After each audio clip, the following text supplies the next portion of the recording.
जय हो बड़े बाबा की, जय हो समर्थ सरकार की, गुरुदेव भगवान की जय।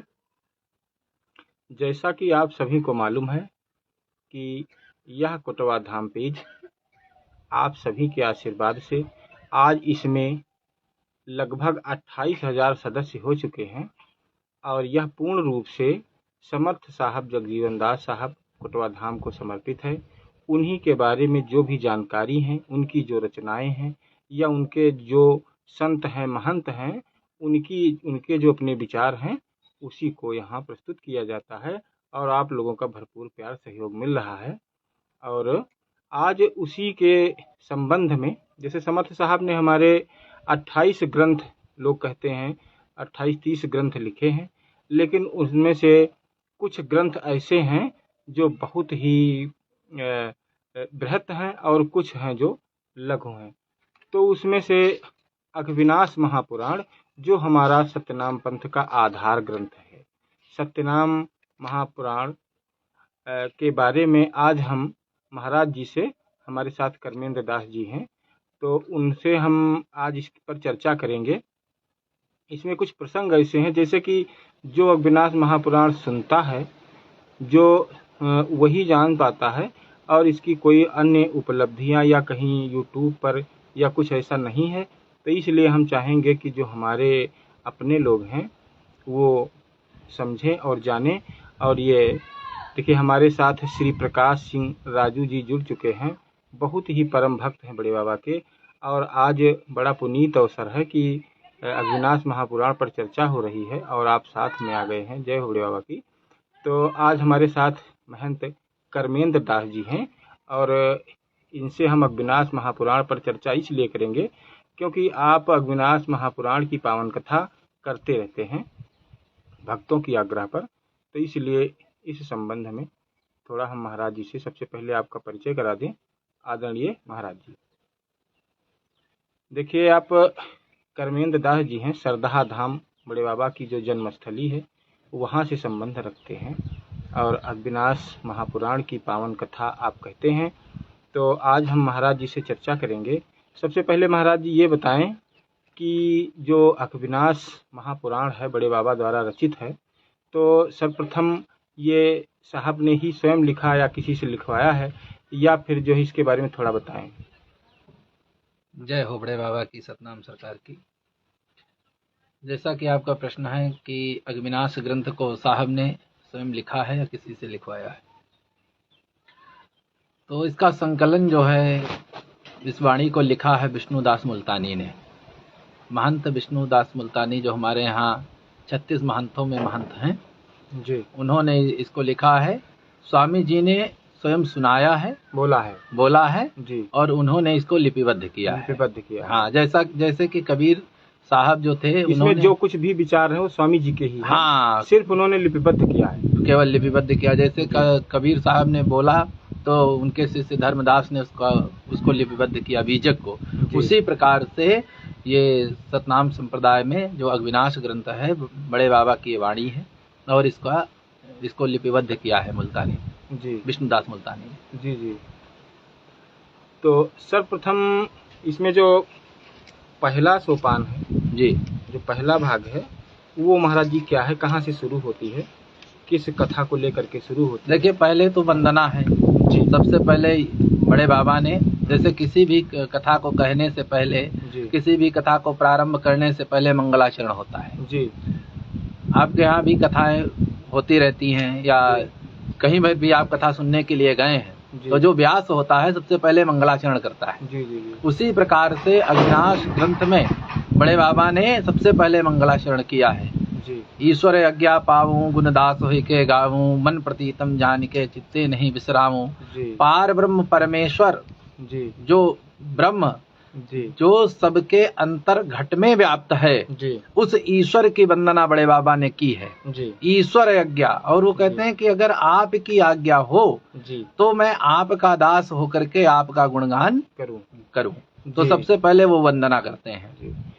अब देखिए, हमारे साथ महाराज जी इस समय प्रशांत श्रीवास्तव जी जुड़े हैं, परम बड़े बाबा के परम भक्त हैं, और पप्पू पाल जी हैं और श्री प्रकाश सिंह जी हैं। बिल्कुल लाइन पर ही हैं। 10 लोग अन्य भी हैं, 14 लोग अन्य भी हैं और 15 हो चुके हैं अब। आप सब लोग इसी तरह जुड़े रहें और आज ये जो चर्चा है देर तक चलने वाली है। और अघ्नाश महापुराण के बारे में जो भी संक्षिप्त चर्चा, क्योंकि जो 7 दिन और 15 दिन और 1 महीने चलती है उसको हम 1 घंटे आधा घंटे में तो नहीं कह सकते, लेकिन थोड़ा थोड़ा हल्की जानकारी जो है आपसे हम चाहेंगे। तो इसमें द्वितीय प्रसंग आता है नारद भ्रम की कथा जी। प्रथम ईश्वर वंदना है जी। द्वितीय ईश्वर विष्णु शिव का अघविनाश की कथा सुनाना और तृतीय है नारद भ्रम की कथा जी। तो नारद को कैसे भ्रम हुआ इस पर थोड़ा संक्षिप्त में जी आप देखिए। जो आपका दूसरा प्रसंग है जी, भगवान विष्णु ने भगवान शिव को जो कथा सुनाई है उसी के अंतर्गत ये नारद भ्रम की कथा आती है जी। कि नारद भ्रम की कथा भगवान विष्णु ने जी शिव जी को सुनाई है जी। अर्थात इसमें यह है कि नारद भ्रम की कथा है जो इसका आध्यात्मिक कारण है जी। कि नारद अर्थात हमारा ये मन जी, नारद अर्थात हमारा ये जी मन जी। मन ही नारद है जी। और ये मन कैसे इस संसार में भ्रमित हो जाता है जी। उसमें ये कथा आती है कि एक समय की बात है जी कि नारद जी मोहन शिखिर गिर पर्वत जी पर बैठ करके जी तो भगवान का ध्यान कर रहे हैं, भजन कर रहे हैं जी जी। मोहन शिखिर और गिर तीनों शब्दों को हमको समझना होगा जी। मोहन का अर्थ है जहाँ पर मोह नहीं जाता, जो मोह से परे है जी। मोहन जी, वैसे तो मनमोहन का मतलब होता है जो मन को मोह ले। हाँ, और आप कह रहे हैं कि मोहन का मतलब है जो मोहना। हाँ, तो यहाँ मन मोहन नहीं है, यहाँ पर मोहन शिखिर गिरी है जी। अब मोहन जहाँ पर मोह नहीं जा सकता, अर्थात मोहना मोहना। हाँ, इसको ध्यान से पढ़ना पड़ेगा। मोहन शिखिर, शिखिर का अर्थ होता है शिखर जी। शिखर माने जो सबसे ऊंचा जी, अंतिम अवस्था जो पर्वत की होती है, चोटी। और गिरि माने पर्वत, आप जानते ही हैं जी। तो मोहन शिखिर पर्वत जहाँ पर मोह नहीं जा सकता है, ऐसी अवस्था में बैठकर नारद जी भजन कर रहे हैं जी। कहने का मतलब है कि वो ऊर्ध्वगामी जो प्राण है उसको ले जा करके शास्त्रार्थ पर स्थापित करके जी। जब वहाँ पर मनुष्य पहुँच जाता है, अध्यात्म की उस स्थिति में वो चला जाता है तो संसार का किसी भी प्रकार का मोह उसको स्पर्श नहीं कर सकता है। संसार की ये जो त्रिगुणात्मिका माया है उसको स्पर्श नहीं कर सकती।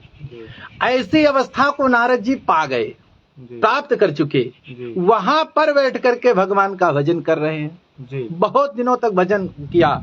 निह केवलम निर्वाण भे, निर्वाण हो गए जी। अर्थात संसार की कोई सुध बुध नहीं है जी। परमात्मा की जो छवि है, जो ज्योतिष स्वरूप ब्रह्म है, उसमें नारद जी पूर्णता मग्न है जी, पूर्णता मग्न है। लेकिन वहां पर एक चूक हो गई। चूक ये हो गई क्योंकि आदमी कितनी भी ऊंचाई को प्राप्त कर ले, अध्यात्म की कितनी भी ऊंचाई को प्राप्त कर चुका हो, लेकिन अगर वहां पर कहीं से अभिमान अंकुरित हो जाता है, अभिमान देखो संसार का अभिमान तो नारद जी को नहीं आ सकता था क्योंकि संसार वहां है ही नहीं जी जी। संसार वहां नहीं है, तभी तो वो मोह से परे हैं जी। लेकिन भक्ति का भी अभिमान कभी कभी बड़ा घातक हो जाता है, बहुत ज्यादा आ जाता है। हाँ, तो नारद जी को वहां पर संसार का अभिमान नहीं आया जी, वहां पर भक्ति का अभिमान आ गया जी। और जैसे ही नारद जी को थोड़ा सा अभिमान आया जी, तो तत्काल वहां पर नारद जी को एक स्वप्न दिखाई देता है जी। स्वप्न देखा नारद जी जी। और स्वप्न में नारद जी क्या देखते हैं कि एक माया रूपी जो है व्याध है जी। और माया रूपी व्याध के माया रूपी स्त्री है, बहेलिया। हाँ, व्याध माने बहेलिया। हाँ।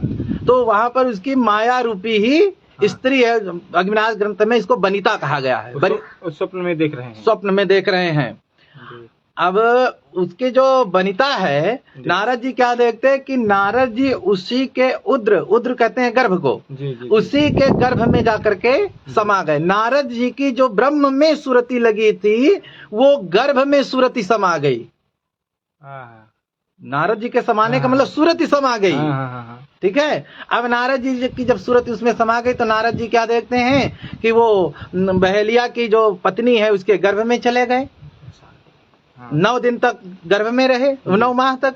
10वें माह में नारद जी का जन्म हुआ। और जब नारद जी का जन्म हुआ तो नारद जी देखते हैं कि नारद जी का कर्ण छेदन संस्कार, मुंडन संस्कार हुआ। बहुत धूमधाम से जो है स्वर्ण सब लुटाया गया, लड्डू खूब बटे, खूब गमागम ढोलक बजी। और सब कुछ ये इतना होने के बाद में नारद जी क्या देख रहे हैं कि नारद जी की अवस्था जब 12 वर्ष की हो गई तो व्याधा की पत्नी कहती है कि अब हमारा पुत्र योग्य हो गया, अब इसका विवाह करना चाहिए। क्योंकि पहले बाल विवाह होते ही थे। 12 वर्ष में नारद जी का विवाह हो गया। अब पत्नी आ गई। अब जब पत्नी आ गई तो नारद जी अब पत्नी से बहुत प्रेम करते हैं।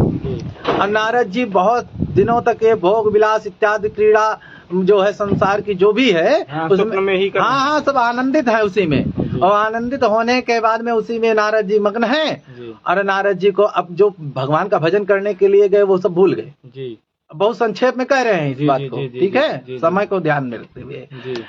अब नारद जी जब अपने वनिता में मग्न हैं तो नारद जी क्या देख रहे हैं कि नारद जी को भी एक पुत्र हो गया। अच्छा। अब उसका नाम अजीत।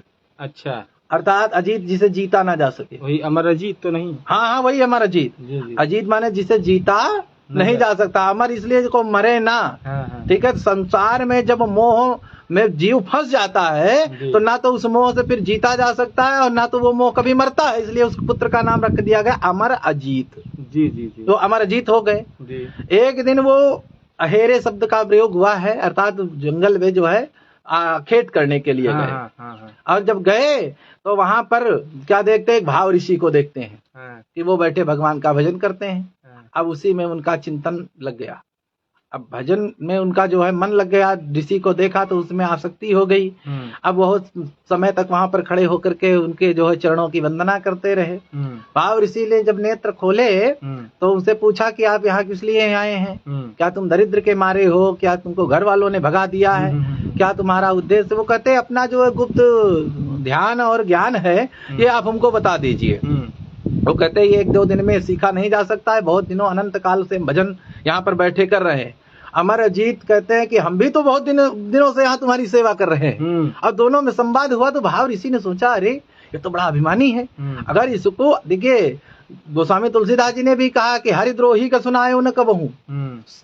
जो है सठ को भगवान की कथा नहीं सुनानी चाहिए। तो वैसे ही ये जो अध्यात्म का जो गुण रहस्य है ये चलते फिरते नहीं कि जिसको मिला उसको बांट दिए। उन्होंने कहा कि अगर इसको हम अपना ज्ञान दे देंगे तो ये इतना अभिमानी है, वाद विवाद करेगा हमसे, इसलिए इसका कल्याण किसमें है। उन्होंने दिव्य दृष्टि से जब देखा तो समझ गए कि ये नारद जी के वो पुत्र हैं, स्वप्नवत चल रहा है सब। तो उन्होंने इनको श्राप दे दिया कि अमरजीत जाओ और आज के तीसरे दिन तुम्हारी मृत्यु हो जाएगी। अब अमरजीत घबरा गए। उन्होंने कहा महाराज हमारी मृत्यु होगी तो आगे होगा क्या? क्योंकि संत जो होते हैं श्राप देते हैं तो वही उद्धार का कारण भी बताते हैं। तो उन्होंने कहा कि जब तुम्हारी मृत्यु हो जाएगी तो तुम जाकर के मैव नगर में महाराज अनिल के यहाँ पर मोहमणि के रूप में तुम्हारा जन्म होगा। और वहां पर जब तुम्हारा जन्म हो जाएगा तो उसके बाद में तुमको राज सिंहासन पर बिठा करके महाराज अनिल वन में तपस्या करने के लिए चले जाएंगे। और इस प्रकार से वो बताते हैं। वो आए तीसरे दिन उनकी मृत्यु हो गई। अब नारद जी पुत्र के मृत्यु से बहुत व्याकुल है। इतने व्याकुल हैं लेकिन ये नहीं, अभी उनको चेतना नहीं आ रही है कि ये सब स्वप्नवत है। अब उसको अंतिम संस्कार किया। उनके जो वनिता है, उनकी पत्नी है अमरजीत की, उसने भी अपने प्राणों का त्याग कर दिया। अब वो जाकर के महाराज अनिल के यहाँ पर जो है उनका जन्म हुआ। जब वो 3 वर्ष के हो गए तो महाराज अनिल ने उनको राज सिंहासन पर बिठा करके और वन में तपस्या करने के लिए आए। तो वो वही स्थान पर महाराज अनिल तप करने के लिए पहुंचे। वही मोहन शिखर पर्वत के नीचे कूप के किनारे बैठ करके वो भजन कर रहे हैं। और जब देखा कि महाराज अनिल वन में तप करने के लिए गए, तब तप की चेतना नारद जी को आई। नारद जी का स्वप्न भंग हुआ। नारद जी सोच, अब वहां से मोहन शिखर से उतर के ढूंढत हैं शिव संत। ईश्वर कह रहे हैं हे शिव, मोहन शिखर पर्वत से उतर करके अब नारद जी संत को ढूंढ रहे हैं। क्योंकि संसार की जब व्याकुलता सताएगी तो उस जो है तपन को संत ही दूर करेगा और तो कोई कर नहीं सकता है। जैसे जो बुखार है तो डॉक्टर ही उसकी दवा देगा। अब संत को ढूंढते हुए नारद जी जब ढूंढ रहे हैं, इधर उधर व्याकुल है, तो उसी स्थान पर आए तो देखा कि नीचे महाराज अनिल बैठे तपस्या कर रहे हैं। महाराज अनिल के चरणों को पकड़ लिया, कहा महाराज हमारा उद्धार कीजिए। ऐसी ऐसी सारी कथा आपने जो है सपने की बताई। तो बड़े बाबा कह रहे हैं कि जगजीवन दास संसार अस नारी सुतहि धन धाम ताहि देख गुमान भा को सुमिरे सतनाम। क्या बात। ये जो स्वप्न देख रहे हैं नारद जी नहीं देख रहे हैं, हम सब तो स्वप्न देख रहे हैं। हाँ, बड़े बाबा के जो कहने का उद्देश्य है ये है, नारद के माध्यम से, नारद जी के माध्यम से वो यही है, ये है कि ये पूरा संसार स्वप्नमय है, स्वप्न में परेशान है। हाँ, ये संसार ही स्वप्नमय है। हाँ। और संसार में नारी सुतई धन धाम, 4 चीजों पर मनुष्य की आसक्ति होती है, पत्नी में, पुत्र में, धन में, हाँ। और घर धाम, हाँ। घर में, हाँ। 4 चीजों पर, हाँ। जगजीवन दास संसार अस, हाँ। नारद जी जैसे हैं, यही स्थिति पूरे संसार की है। नारी सुतई धन धाम और ताहि देख गुमान भा, इसको देख करके अभिमान हो गया। को सुमिरे सतनाम, कोई भगवान का भजन नहीं कर पाता, कोई सुमिरन भजन ध्यान नहीं कर पाता। ये नारद जी को माध्यम बना करके ये कथा कही गई है। जी जी जी जी। अब दूसरा प्रसंग है, उसके पहले हम आपको बता दें कि देखिए हमारे साथ अब तक के जुड़ चुके हैं भैया जी प्रशांत श्रीवास्तव जी, और उसके बाद जुड़ चुके हैं राहुल सिंह जी, बहुत बहुत धन्यवाद है। और विद्याराम जी हैं, और पप्पू पाल जी हैं, फिर विद्याराम भैया हैं। एक नीची जाति जो लिखते हैं वो बहुत ही संत हैं, और अपना को जो पहले से ही नीची जात बता देते हैं कि इससे ज़्यादा कोई क्या कहेगा, है ना। तो ऐसे लोगों को हम संत ही समझते हैं। बहुत सुंदर जी। और उसके बाद हैं रामरूप सतनामी जी, जय हो बड़े बाबा की, और विद्याराम जी निषाद, जय बड़े बाबा। और उसके बाद जो है भैया ये इन्होंने हमसे लिखा है कि हम आपसे मिलना चाह रहे हैं लालता जी, तो समय मिलेगा आखिरी में नंबर बताएंगे हम आपको, या फिर हमारे उसमें जा कर के आप नंबर भी देख सकते हैं और उस मुलाकात हो जाएगी।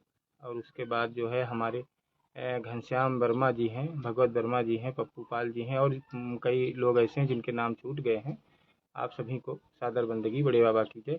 इसके बाद हम अब अगला प्रसंग शुरू कर रहे हैं। आप लोग बड़े ही भाग्यशाली हैं, इस समय हमारे साथ लगभग 120 लोग जुड़े हुए हैं, सभी को बहुत बहुत साधुवाद है।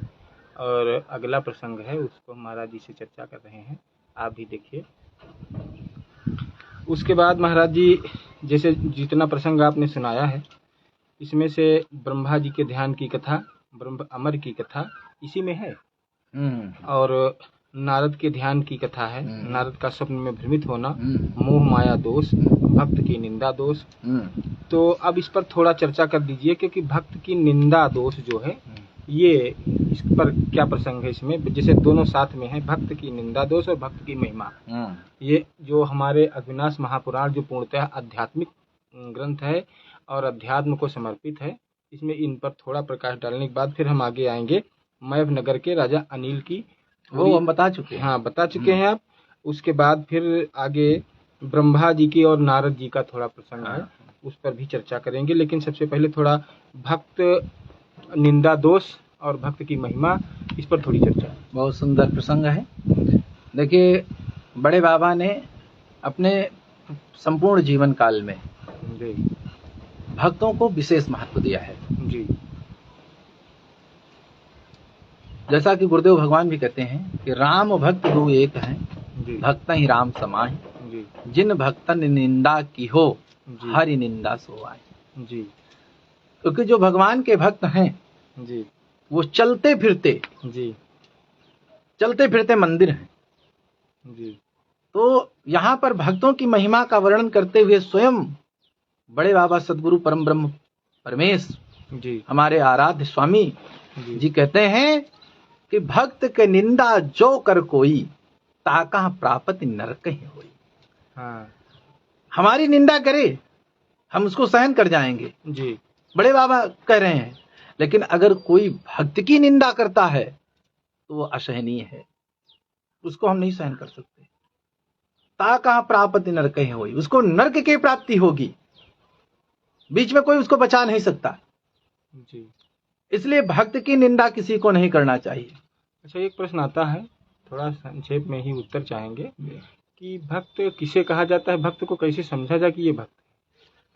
भक्त का मतलब है जो अपने को सबसे सरल अधम माने, अपने पूर्णता एक ही भाव में, ये समझ लीजिए कि जिसके हृदय में पूर्ण शरणागति का भाव उत्पन्न हो गया वही भक्त है।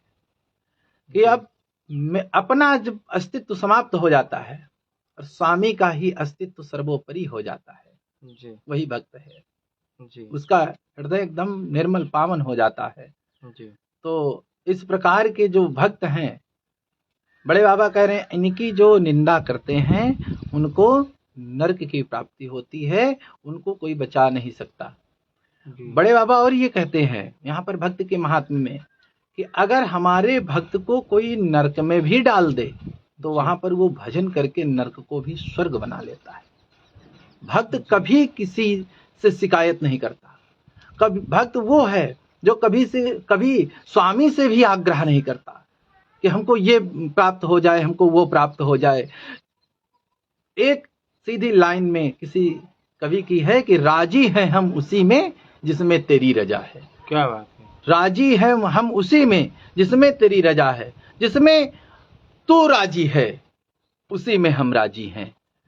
भक्त ऐसा होता है। जैसे इस समय वो प्रेमानंद जी कहते हैं हाँ कि सोई सोई जोई जोई प्यारो करे सोई मोह भावे, सोई मोह भावे, है ना। तो भक्त ऐसा होता है कि जो मेरे स्वामी की इच्छा है उसी में हम जो है वही हमको स्वीकार है, कभी कुछ मांगता नहीं है। बड़े बाबा कहते ऐसे जो दयालु हृदय के भक्त हैं, ऐसे जो दीन भाव रखने वाले हैं, जिनके हृदय में दैन्यता कूट कूट करके भरी है, ऐसे भक्ति का अगर कोई निंदा करता है तो उसको नरक होती है। और कहते हैं इसमें एक प्रसंग आता है कि जो भक्त की निंदा करते हैं जी, तो इससे भक्त का क्या लाभ होता है? तो बोले भक्त की जो निंदा करते हैं तो जो निंदक व्यक्ति होता है वो भक्त का बहुत बड़ा लाभ करता है। क्या बोले जो भक्त से अगर जो जाने अनजाने में जो पाप हो जाते हैं उसका जो प्रायश्चित बनता है वो निंदक के सिर पर चढ़ जाता है। निंदक नहीं अरे राखी। हाँ, निंदक के सिर पर चढ़ जाता है और जो भक्त होता है वो उसका भार हल्का हो जाता है। तो सबसे बढ़िया ये है कि निंदक धोबी है और वो पूरा जो है हमारे भक्त का जो है पाप होता है उसको धुल लेता है और भक्त एकदम निर्मल हो जाता है। जी जी जी। और दूसरा प्रश्न क्या था? और दूसरा प्रश्न ये था कि भक्त महिमा। भक्त महिमा। बड़े बाबा कहते अगर कोई मुझे प्राप्त करना चाहता है या कोई ईश्वर को, अरे वो बार बार ईश्वर की ओर संकेत करते हैं कि अगर उनको कोई प्राप्त करना चाहता है, अब हमारे लिए ईश्वर वो है तो हम उनकी बात बार बार ले आते हैं। अगर कोई ईश्वर को प्राप्त करना चाहता है तो भक्त की प्राप्ति जब तक उसको नहीं होगी तब तक परमात्मा तक नहीं पहुंचा जा सकता है। जी। भक्त की महिमा करते हुए वो कहते हैं, बड़े बाबा कह रहे हैं कि अगर को किसी को परमात्मा तक पहुंचना है तो भक्त के चरण पकड़ना चाहिए। भक्त से कभी अपनी समानता नहीं करनी चाहिए, भक्त से कभी अपनी तुलना नहीं करनी चाहिए, भक्त से कभी अपनी बराबरी नहीं करनी चाहिए। भक्त की महिमा करते हुए कह रहे हैं कि भक्त जो है उससे कभी अपनी तुलना न करें। भक्ति की कभी जाति, भक्त के पूछे जाति न पाती, भक्त की कभी किस कुल में वो जन्मा है, किसमें, इसमें इसका जो है कभी भी विचार नहीं करना चाहिए। बड़े बाबा का कहना ये है। अच्छा, अगला प्रसंग आता है कि ऋषि अनिल का नारद को श्राप तथा उद्धार हेतु पाए। तो इन्होंने, ऋषि अनिल ने नारद को क्यों श्राप दिया था? अनिल ने इसलिए श्राप दिया कि आप उस जो है अध्यात्म की सर्वोच्च पद को प्राप्त होने के बाद भी आप जो है इस संसार में इतने समय तक लगे रहे, इसलिए उन्होंने श्राप दिया कि अब तुम बहुत समय तक इसी प्रकार से भटकते रहोगे। तो नारद जी ने उनसे पूछा महाराज अनिल से कि हमको पुनः उस ज्ञान की प्राप्ति कैसे होगी। देखिए बार बार ये प्रसंग आते हैं। श्राप, कोई महात्मा श्राप देता है तो वहां से भगिए मत, उसके चरण और कस के पकड़िए। श्राप देने के बाद उस श्राप से मुक्त होने का उपाय भी वही बताएगा। और तब जाकर के महाराज अनिल कहते हैं, अगर आप इस श्राप से मुक्त होना चाहते हैं, पुनः उस जो है ज्ञान को अपने हृदय में प्राप्त करना चाहते हैं, तो आपके लिए एक ही उपाय है कि जाकर के ब्रह्मा जी से इससे इस भ्रम के मुक्त होने का उपाय पूछिए। जी जी जी ये है। अब इसमें कई ऐसे प्रसंग हैं जिनका उत्तर आपने दे दिया है। थोड़ा हम और मतलब बताएंगे, पूछेंगे आपसे कि ब्रह्मा का भ्रम निवारण हेतु हनन्य से प्रार्थना है। हनन्य ऋषि कौन है और इनसे ब्रह्मा ने क्या प्रार्थना की, ये अविनाश महापुराण का प्रसंग है जी। तो हनन्य ऋषि कौन है, पहले तो ये बताएं। देखिए, हनन्य जी जो हैं वो अनंत काल तक बैठ करके 16 कल्प से भगवान का भजन कर रहे हैं। अच्छा। वहां पर बैठ करके 16 कल्प से हनन्य ऋषि भगवान का भजन कर रहे हैं। तो ये हनन्य जी हैं। अब इनके बारे में अविनाश ग्रंथ में इनके परिचय में ये नहीं बताया गया है कि ये कौन है। ये बताया गया है कि 16 कल्प से ये बैठ करके जो है परमात्मा का भजन कर रहे हैं। हाँ, तो भगवान के भक्त ही है, भगवान के भक्त हैं। तो अब ब्रह्मा जी जो हैं, जब ब्रह्मा जी को ये भ्रम हुआ, ब्रह्मा जी भी एक बार इसी जो है मोहन पर्वत पर बैठ करके भगवान का भजन कर रहे थे और ब्रह्मा जी 10 कल्प तक भगवान का भजन कर रहे थे। फिर अनाहद वाणी हुई, अनाहद वाणी अर्थात आकाशवाणी हुई कि हे ब्रह्मा, तुम्हारे साथ ईश्वर ने छल किया है और 10 कल्प को 1 कल्प में बदल दिया है। तो ब्रह्मा जी को उस वाणी पर अविश्वास हुआ। जब अविश्वास हुआ तो उस वाणी ने कहा कि हे ब्रह्मा, तुमको ईश्वर की वाणी पर अविश्वास है, अगर तुम इसे सत्य नहीं मानते हो तो जाकर के हनन्य ऋषि से पूछ लो। क्योंकि ब्रह्मा जी को भी थोड़ा सा अभिमान का अंकुर हुआ कि इतने दिन से भगवान का भजन कर रहे हैं, तो कहा कि आपसे ज्यादा तो हनन्य ऋषि कर चुके हैं, आप जाकर के उनसे पूछो। तो ब्रह्मा जी को थोड़ा सा मन में खेद आया कि हमसे भी श्रेष्ठ है कोई।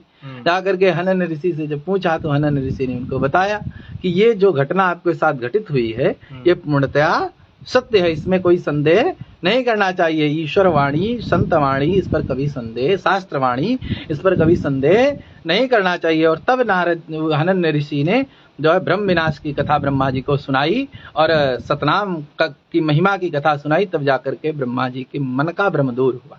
जी जी जी जी। अब इसमें एक प्रसंग और आता है, पार्वती गणेश संवाद। जी। तो हम चाहेंगे कि इस पर भी थोड़ा प्रकाश डालें संक्षेप में कि पार्वती जी और गणेश का क्या संवाद, इस पर थोड़ा प्रकाश डालें। देखिए, तृतीय सोपान की कथा है जी। जितनी कथाएं आपने भी सुनी है या पूछी हैं जी, जिस पर विचार व्यक्त हुआ है वो सब द्वितीय सोपान के अंतर्गत आती है। जी। तृतीय सोपान में यह कथा यहीं से प्रारंभ हो जाती है जी।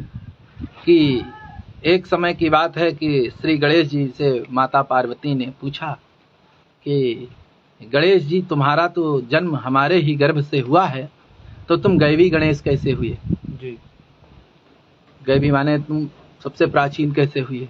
हाँ, जैसे शंकर जी के विवाह में भी गणेश जी का पूजन हुआ। हाँ, तो माता जी ने पूछ लिया। हाँ, माता जी ने पूछ लिया कि आप कैसे हुए। ये प्रसंग यहाँ से प्रारंभ हो जाता है। जी। तो गणेश जी महाराज कहते हैं कि सबसे पहले तो तुम वो बताओ, क्योंकि हम तुम्हारे पुत्र हैं, सबसे पहले आप हमें वो बताओ कि भगवान शिव ने तुमको कौन सा मंत्र प्रदान किया है, तुमको कौन सा मंत्र दिया है जिसका आप सुमिरन भजन करती हैं।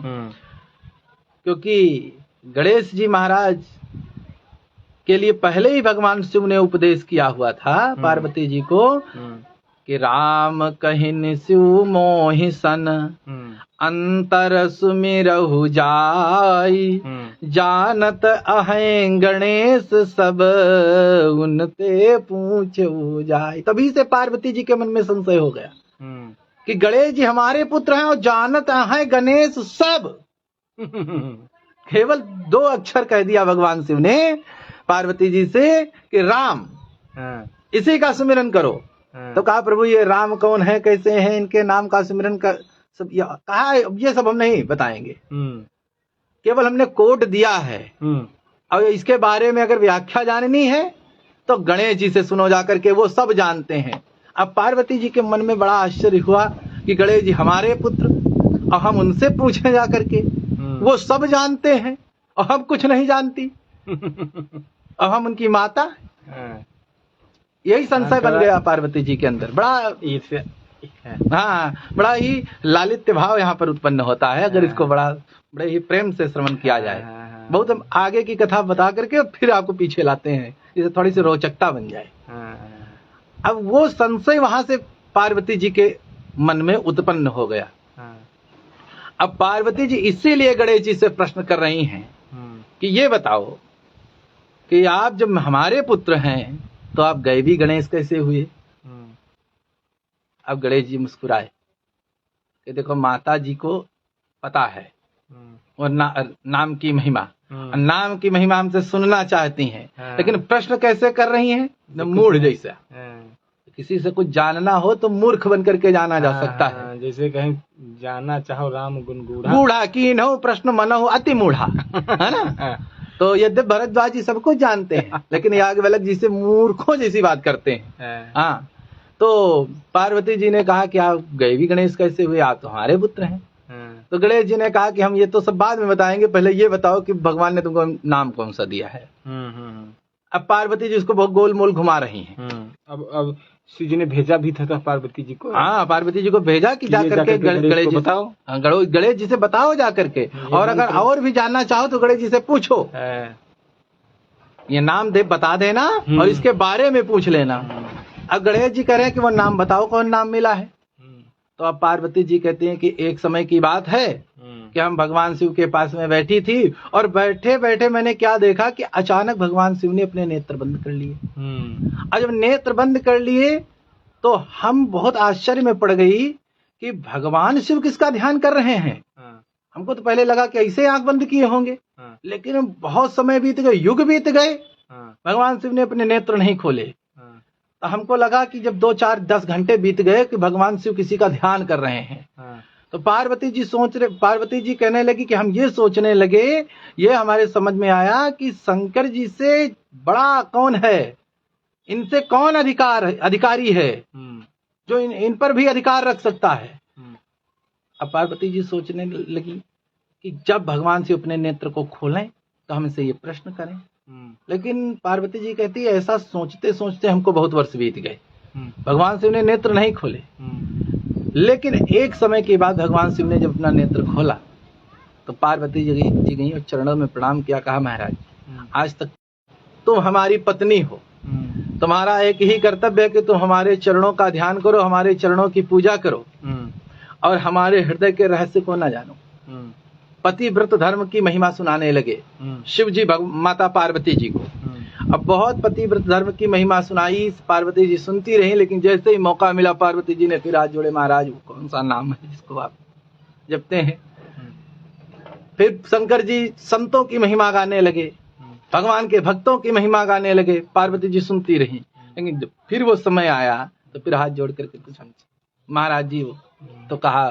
तब अंत में भगवान शिव ने विवश हो करके पार्वती जी से यही कहा जो मैंने अभी आपको साखी पढ़ के सुनाई है कि राम कहा शिव मोहिसन अंतर सुमिरहु जाय।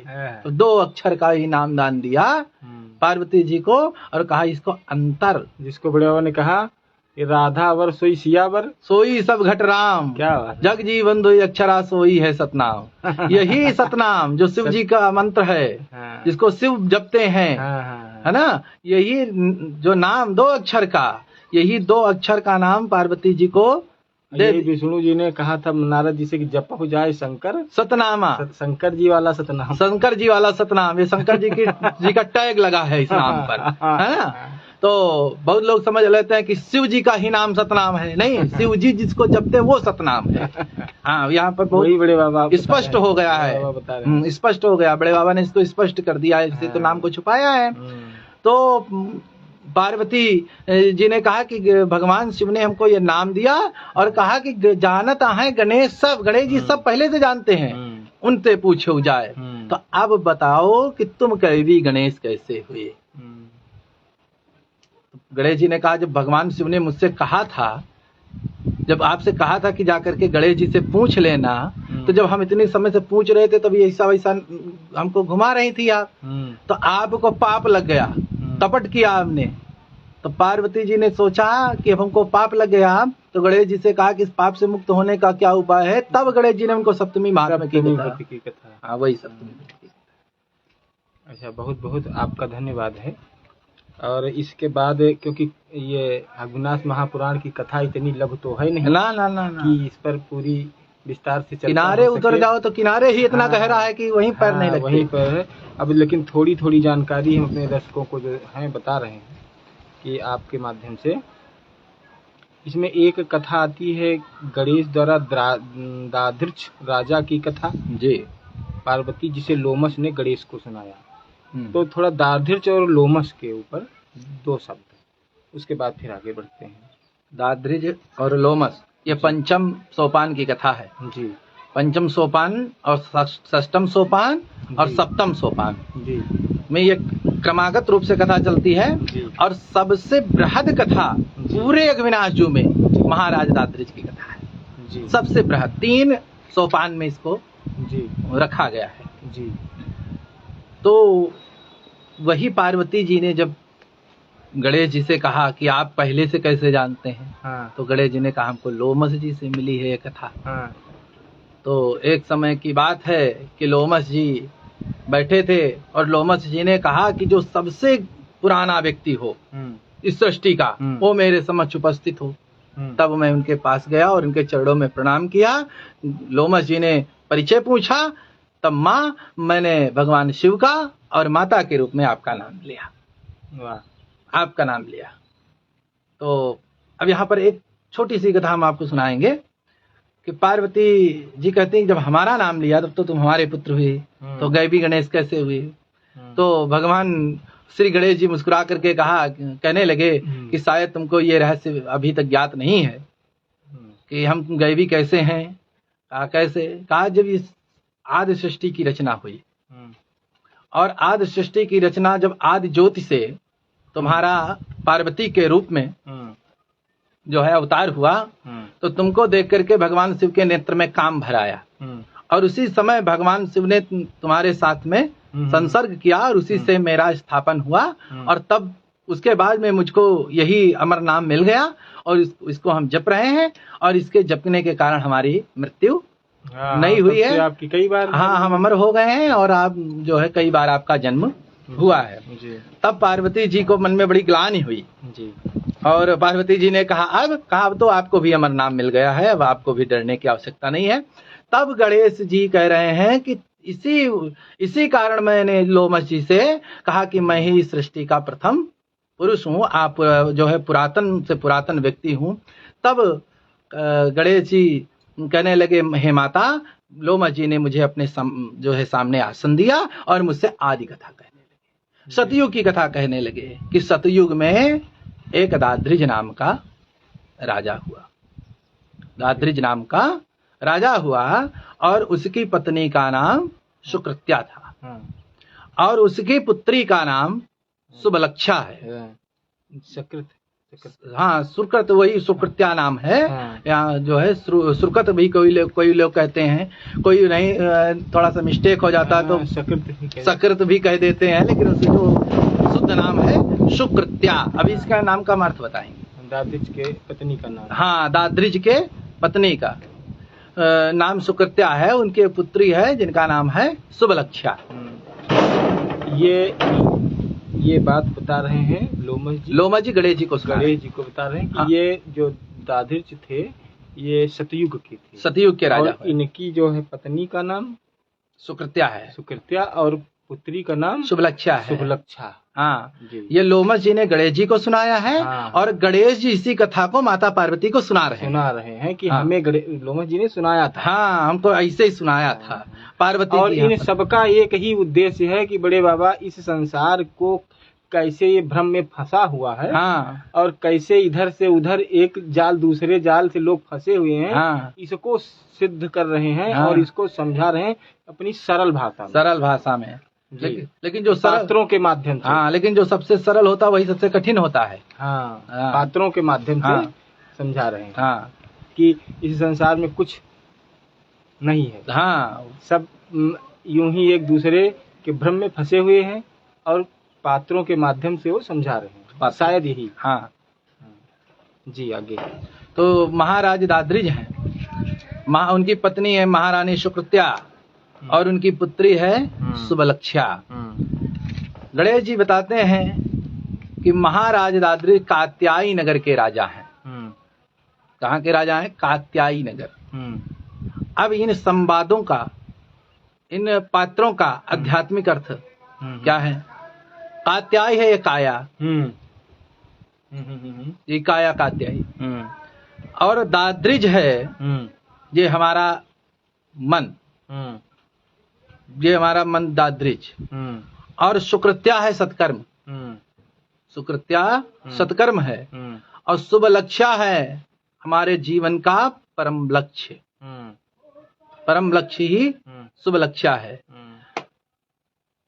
अब यहाँ पर ये इस प्रकार से कथा चलती है कि महाराज दाद्रिज के यहाँ पर जब महारानी वो राजकुमारी सुबलक्षा का जन्म हुआ और राजकुमारी सुबलक्षा बड़ी हो गई, सयानी हो गई, तब महाराज दाद्रिज ने अपने मंत्रियों से पूछा। किससे पूछा? मंत्रियों से, अर्थात विवेक रूपी मंत्री से पूछा। विवेक रूपी मंत्री से पूछ रहे हैं कि हमारी पुत्री विवाह के योग्य हो गई है, इसका विवाह किससे करना चाहिए? अर्थात ये जो हमारी बुद्धि है जब सयानी होने लगे, इसके अंदर सयानापन आने लगे, तो विवेक से पूछना चाहिए कि इस बुद्धि का सदुपयोग कहाँ करना चाहिए। क्या बात, कहाँ ये बुद्धि लगानी चाहिए, किसके साथ लगानी चाहिए? तो ऐसा पूछ रहे हैं महाराज दाद्रिज। ये कथा का ये उद्देश्य है। तो महारानी सुकृत्या से पूछते हैं कि हमको अपनी पुत्री का विवाह किसके साथ में करना चाहिए? संसार में हमसे श्रेष्ठ कौन है? भाई हमसे जो श्रेष्ठ है वहीं पर ये बुद्धि समर्पित हो। तो मंत्रियों ने कहा महाराज ये आपकी पुत्री का मामला है, इसके लिए आपको अपनी महारानी से सलाह लेना चाहिए। तो महाराज दाद्रिज जाते हैं और महारानी सुकृत्या से कहते हैं, महारानी अब हमारी पुत्री विवाह के योग्य हो गई है और इस संसार में ऐसा कौन दूसरा श्रेष्ठ है कि जिसके साथ में मैं अपनी पुत्री का विवाह कर सकूं, ऐसा मुझे कुछ बताओ कि इस संसार में कौन दूसरा श्रेष्ठ है। ये कथा है। जी जी जी जी। तो जहाँ तक जानकारी है या बड़े बाबा की जो भी कृपा है, जो आप सभी से मालूम हुआ है, तो वो सुबलक्षा का विवाह जब सुरवेश वो जाती हैं, तपस्या करती हैं, सुरवेश मुनि को किसी तरह तैयार करती हैं, वो घर को आते हैं कि सुबलक्षा से शादी कर लें, विवाह हो जाए। उसके बाद राजा अपनी पुत्री सुबलक्षा को ही विस्पान करा देते हैं, ऐसी कथा है ना। तो विस्पान करा देते हैं, उसके बाद राजा फिर उनको श्राप देते हैं। वो सर्वेश मुनि श्राप देते हैं राजा को और राजा श्राप देते हैं सर्वेश मुनि को। इस पर थोड़ी चर्चा। देखिए ऐसा है, बीच में बहुत प्रसंग जोड़ दिया है, लेकिन उस बहुत शार्ट कर दिया है इसको, क्योंकि जो है समय की एक सीमा है और इस मोबाइल पे कितना हो सकता है, क्योंकि जो ये बाढ़े कथा पार नहीं लाऊं तो इसको हम बड़े बाबा की कथा है, इसको इतना संक्षेप में तो किया नहीं जा सकता है। लेकिन जो थोड़े थोड़े जो मुख्य प्रसंग हैं कि उस पर थोड़ा हम देखिए। हमारे जो श्रोता सुन रहे हैं जी, जो सुनेंगे जी, उन पर तो बड़े बाबा की कृपा है ही जी। तो उनको थोड़ा सा बहुत हल्के संक्षेप में हम सुना देंगे, एकदम उनका तारतम्य न टूटे। हाँ। और ज्यादा बस वही। हाँ, तो जब सुबलक्षा के विवाह के लिए पहले तो महारानी सुकृत्या मना कर देती हैं कि हम नहीं कहेंगे, आप हमारे स्वामी हैं और आपको आदेश देना हमारे लिए पत्नी जो धर्म बताया गया है उसके विरुद्ध है।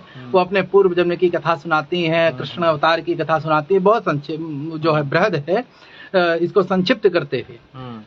तो वो बाद में विशेष आग्रह करने पर जो है महाराज दाद्रिज के वो कहते हैं कि हमें अपनी पुत्री के विवाह के लिए संसार में केवल एक ही व्यक्ति श्रेष्ठ है, वो है सुरवेश मुनि, वो ब्रह्मा जी के पुत्र हैं। वो तो है ब्रह्मा सुमन, वो ब्रह्मा जी के पुत्र हैं। उनके पास हमको भेजना चाहिए और अपनी पुत्री को ये आदेश देना चाहिए, उपदेश देना चाहिए कि जाकर के उनके चरणों की ये सेवा करें और जब वो प्रसन्न हो जाएं तो उनको पति के रूप में मांग लें उन्हीं से। जी जी जी। तो वो अपनी पुत्री को बुला करके महाराज दादरीज और महारानी सुकृत्या समझा बुझा करके और भेज देती। अब महारानी सुकृत्या और सुरवेश मुनि का आशीर्वाद लेकर के सुबलक्षा चली और जाकर के सुरवेश मुनि को देखा तो बैठे तप कर रहे हैं। वहां कठिन तप किया, सूखे पत्तों को खा करके निराहार रह करके, और फिर अंत में ऐसी कथा आती है कि 12वें वर्ष राजकुमारी सुबलक्षा एक पैर पर खड़े होकर के, दोनों हाथ ऊपर करके, और जब 12वें वर्ष उन्होंने तप किया तब सुरवेश मुनि ने नेत्र खोले। अब यहाँ पर ये बहुत गुड़ कथा है। 12 वर्ष ही क्यों, 13 हो सकते थे, 11 वर्ष में नेत्र खोल देते, लेकिन ये यहाँ पर एक आध्यात्मिक कथा है, ये आध्यात्मिक दृष्टिकोण है। 12 वर्ष का अर्थ है कि 5 कर्मेंद्रियां और 5 ज्ञानेंद्रियां, मन और बुद्धि, जब ये 12 का समर्पण ईश्वर के प्रति हो जाता है, और फिर एक पैर पर खड़े होने का अर्थ है एक निष्ठ, एक इष्ट, एक ही इष्ट में पूर्ण निष्ठता हो जाती है, एक ईश्वरवाद, एक ईश्वर की उपासना। जब एकाग्रता मन में व्याप्त हो जाती है तब वो परमात्मा की कृपा दृष्टि हमारे ऊपर पड़ती है। तब सुरवेश मुनि ने नेत्र को खोल दिया। क्या बात। सुरवेश मुनि, सुर माने देवता, वेश माने रूप को धारण करने वाला, है ना, जो देवत्व को धारण किए हुए है, जो ब्रह्म से मिल चुका है, वो सुरवेश, अर्थात उनकी कृपा दृष्टि सुबलक्षा के ऊपर हुई। उन्होंने अपनी बात कही कि हम आपको पति के रूप में प्राप्त करना चाहते हैं, माता पिता की आज्ञा से आए हैं। तो सुरवेश मुनि ने कहा ठीक है, तो आप ऐसा करो कि आप अपने नगर वापस जाओ और वहां पर जाकर के महाराज दादरी से कहो कि धावन को भेज करके मुझे आमंत्रित करें और सीमा के समस्त राजाओं को आमंत्रित करें और स्वयंवर की रचना करें, और उसके मध्य में आकर के हम तुम्हारा वरण करेंगे। और तब सुबलक्षा वहां से आशीर्वाद लेकर के और चली आती हैं।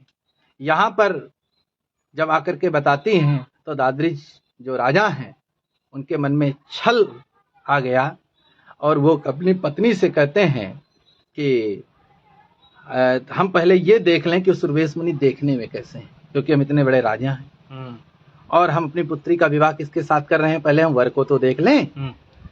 तो वो एक नाटक करते हैं कि हमने स्वयंवर की रचना की है और ये ऐसा है, लेकिन वो सबसे पहले दूत को भेज करके और सुरवेश मुनि को बुलाते हैं। सुरवेश मुनि जब आते हैं तो नगर के मध्य में जो बाग होता है उसी में वो अपना आसन लगाते हैं और उनके चरणों की पूजा करने के लिए महाराज दादरी, महारानी सुकृत्या जाते हैं। जो वहाँ पर देखते हैं कि एक कौपीन है, हाथ में एक संसा है, एक कमंडल है, शरीर पर भस्मी है और जटा है, तो वो अपनी सुकृत्या से कहने लगते हैं कि ये जो मुनि हैं ये हमको ठीक नहीं लग रहे हैं, हमारी फूल सी राजकुमारी इनके साथ अपने जीवन का निर्वाह कैसे करेगी, अब हम अपनी पुत्री का विवाह इनके साथ नहीं करें।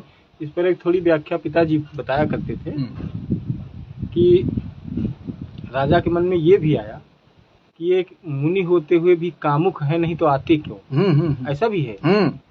हाँ, इनके अंदर भी कामना जागृत हो गई है ना, तो इसलिए जो है ये क्यों आए हैं, और ये इनका रूप भी नहीं, ये मन को दिखाएगा कि मन ये कितने रूप रखता है। हाँ, मन बहुत रूप रखता है, बदलता है, मन बदल गया राजा का भी, इतनी बार इतने दिन तपस्या करने के बाद भी मन बदल गया। हाँ, बदल गया, लेकिन जब उन्होंने पुत्री को सुरवेश के पास भेजा था तो यहाँ पर पहले ध्यान दीजिए कि सुकृत्या से आदेश ले रहे हैं, अर्थात ये मन जब सत्कर्म के अधीन होता है तो इसका लक्ष्य अच्छा होता है, और यहाँ पर स्वयं निर्णय ले रहे हैं तो बुरा हो रहा है, तब बुरा हो रहा है।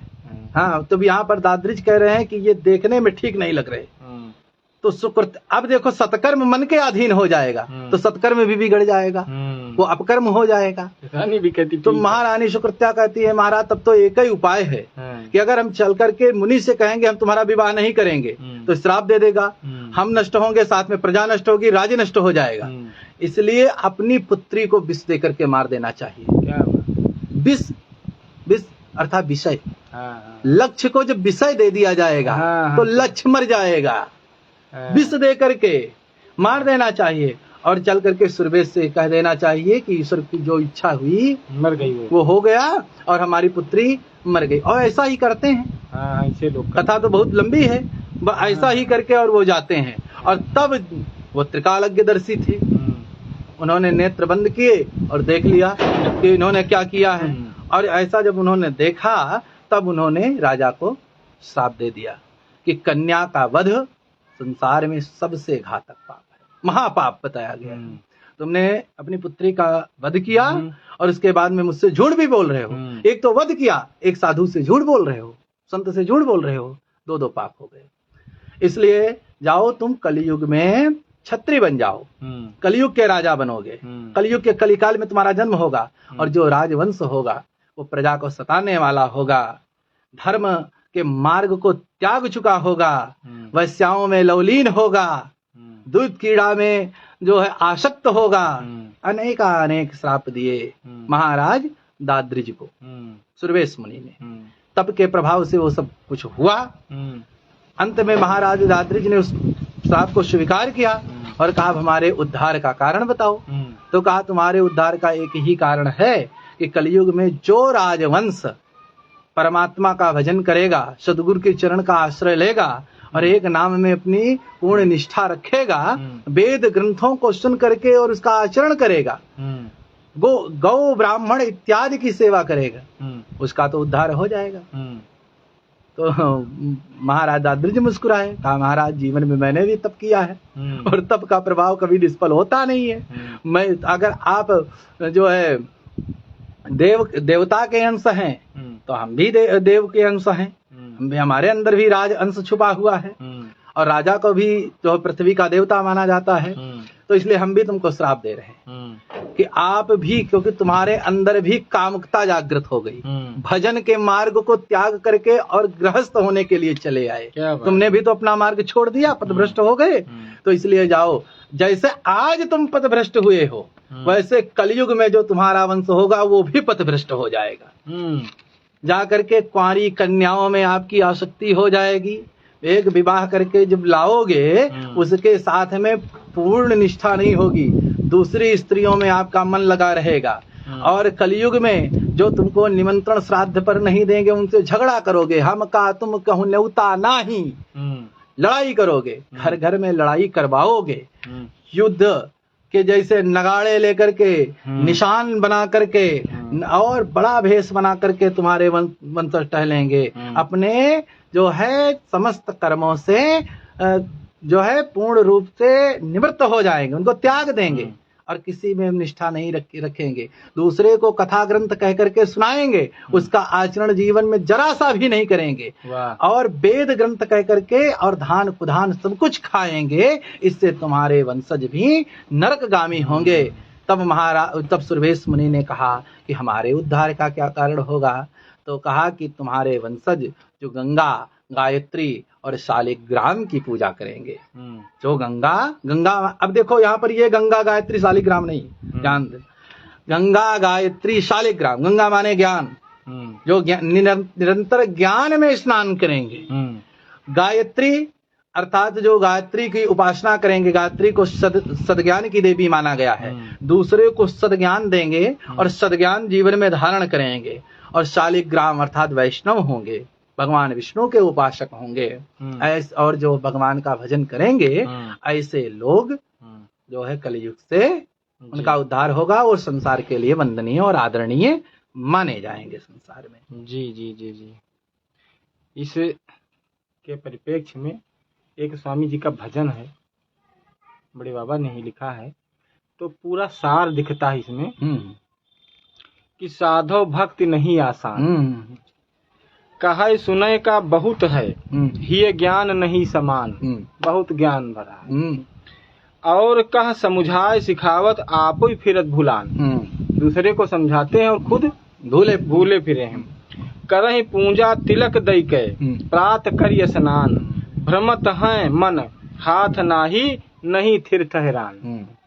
कहीं किसी देवता पर स्थिर नहीं है कि आज यहाँ कल वहाँ परसों वहाँ, किसी देवता पर पूर्ण भरोसा नहीं है। एक इष्ट में कोई निष्ठता नहीं है। तीर्थ व्रत तप करहि बहुविधि, होम यज्ञ दान, यहिमा रहत रहे हैं निस दिन, धर्यो नाही ध्यान। शीश केश बढ़ाई अंग लाई भे निर्वाण, अंतरम तंतम तत्वम नहीं अजपा भर में परे निदान। पजाब कभी नहीं किया। पहिर माला फूल इत उत बाद जहाँ तहाँ ठान। हाँ, वाद विवाद में अपना समय नष्ट करते हैं। वाद विवाद जहाँ तहाँ वाद विवाद में अपना समय नष्ट कर रहे हैं। ठान नरक प्राप्ति भये तेऊ वृथा जन्म सिरान। ऐसे लोग भी नरक को ही जाएंगे। बड़े बाबा कह रहे हैं सहज जग रही सूरत अंतर भजन सो फरमान। और तरने का उपाय भी बताया इसी में कि सहज जग रही, जग में संसार में सहज बन करके रखा जाए। सुंदर सूरत अंतर भजन सो परमान। जग जीवन दास ते अमर प्राणी ते ही समान नहीं आन। उनके समान कोई दूसरा ते ही समान नहीं आन साधो भक्ति नहीं आसान। तो बड़े बाबा की जय। आप सभी ने बहुत समय दिया। देखिए हमारे साथ लगातार पप्पू पाल जी जब से आपने कथा प्रारंभ की संक्षेप में तब से जुड़े हुए हैं। घनश्याम जी हैं और भागवत वर्मा जी हैं साथ में, और लालता प्रसाद सिंह जी हैं, और उसके बाद राहुल सिंह जी भी जुड़े हुए हैं। बहुत बहुत धन्यवाद बड़े बाबा की बंदगी सतनाम। और आप सभी को सादर सतनाम बंदगी है। देखिए जो महाराज जी कथा कह रहे थे और हम इनसे जो भी हमारे समझ में आए वो प्रश्न पूछ रहे थे, तो हम दोनों लोग गुरु भाई ही हैं और साथ में एक ही गुरु के शिष्य हैं। हमारे गुरु साहब नीलेंद्र बख्शदास बड़ी गद्दी साहब जी हैं और उनकी हम लोगों पर बड़ी कृपा रहती है और बिना गुरु के ऐसा कुछ संभव नहीं है कि हम कुछ चर्चा कर सकें। उनकी बिना कृपा के बड़े बाबा की कृपा है। आप सब पर भी कृपा बनी रहे। इसी के साथ आज की यह चर्चा समाप्त करते हैं। और यह चर्चा तो इतनी लंबी हो सकती थी, इसमें कई जो प्रसंग हैं हमने उनको छोड़ा है मजबूरी के कारण। तो बीच बीच में जब कभी अन्य समय मिला उस पर ज़रूर चर्चा करेंगे। तब तक समर्थ साहब की बंदगी, गुरुदेव भगवान की बंदगी, जय हो बड़े बाबा की। और महाराज जी आपका भी बहुत बहुत धन्यवाद है कि आपने इतना समय दिया अपना अमूल्य। आप सभी को धन्यवाद। जो साथ में हमारे जुड़े हैं आप सभी का बहुत बहुत साधुवाद धन्यवाद। और बड़े बाबा की सादर बंदगी, बड़े बाबा की कृपा बनी रहे। जय हो समर्थ सरकार की।